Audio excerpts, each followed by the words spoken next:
What's up everyone and welcome to another Warframe video. The topic of today's video, the first of my Incarnon weapons this week, had a request in a previous video to check out the Mitre, so here it is. Mitre is a weapon you get from the dual boss Krull and Vor, and is a Grineer saw blade that the Eviscerators use as their primary weapon. It's not a weapon that ever really has shaken the meta, and aside from a few people that love it, it really never got much love from the community at large. It did get an augment, however, that was so highly specific that it didn't really get much love outside of an incredibly specific niche use.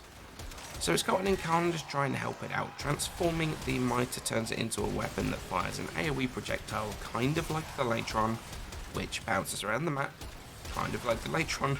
However, unlike the Latron, these projectiles do have a certain amount of homing effect to them, so they can home in on groups of enemies after hitting the initial target. The Incarnon upgrades for this are very interesting. Some upgrades focus heavily on the non-Incarnon mode at the expense of the Incarnon mode, and others that buff both, but don't destroy the Incarnon mode. Evolution 2, either you go with the simple choice of the higher space damage upgrade, as well as an increase in fire rate while the channeling ability is active, which if you're like me who uses Gloom all the time, that's pretty often. Or you go for the second damage upgrade, which has a lower base damage increase, but will make it so that multi-shot will draw additional ammo from the reserves and doubles the damage of the shot. So a quick thing about this second upgrade, this absolutely murdered the Incarnon mode. Unless there's a potential build using no multi-shot at all, if you build with any form of multi-shot, you end up with like 5 shots in Incarnon mode, which makes this thing honestly very awkward to use. I would say this is a non-Incarnon mode only upgrade, unless there is a build here that I am missing. Evolution 3, you have the fairly standard upgrades: projectile flight speed, reload speed when empty, and ammo capacity increase. Evolution 4, you've got a buff to the non-Incarnon mode, where it buffs the explosion radius of the charge shot after holding down the fire key for 1 second. One thing to note about this, the AoE explosion seems to be changed from slash to blast, which is, in my opinion, a fairly significant downgrade. The other two choices are very standard: crit increase or an increase in status chance and crit chance. So what were my choices? Swift Saw Blades for Evolution 2, because I did not enjoy the multi-shot upgrade at all. I felt that destroyed the Incarnon mode completely, and the Incarnon mode is so much fun, it's worth building around, and it's incredibly powerful. Evolution 3, I went with Swift Deliverance for the flight speed, and then Commodore's Fortune for more crit chance in Evolution 4. Weapon build is fairly standard this time around, no missing elementals or anything on this one. Building for crit, viral, galvanized aptitudes and to take advantage of our status procs.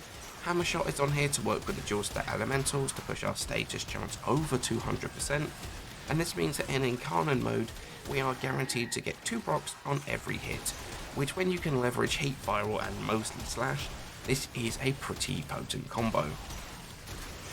So what do I think of the Incarnon Mitre? Well, honestly, it's an absolute beast. Picking the Mitre this week was another one of those YOLO picks. I'll be honest, literally none of this week's weapons excited me too much, so I went back to this and the dual Tox Assist, but I was pleasantly surprised with the Mitre. The footage in the background is the highest node on the moon, the Varuna one, and its steel path, so it comes with all the extra goodies where that mode is concerned, and this thing doesn't have any problems killing efficiently. Whether that's the annoying Thrax dudes, the Sentients, or the Acolyte, this weapon pretty much deletes them all super easily. With high multi-shot, it stacks the Incarnon mode in a couple of shots, making this by far one of the easiest to stack and to drop into Incarnon mode. Once you're in Incarnon mode, this thing is a proper giggle to play with. Firing off your shots and getting a kill on a group of enemies you weren't paying attention to because your AoE Mitre Blade has tracked to a group and shredded them, it's such a laugh, and honestly makes this weapon better than it first appears.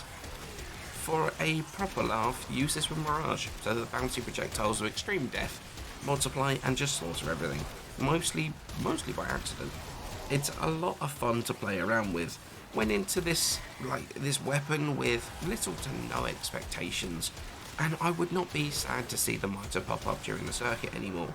In fact, I will probably grab it pretty quickly. Let me know what weapons you went for in the comments below, and what you think of the mitre if you've gotten it already.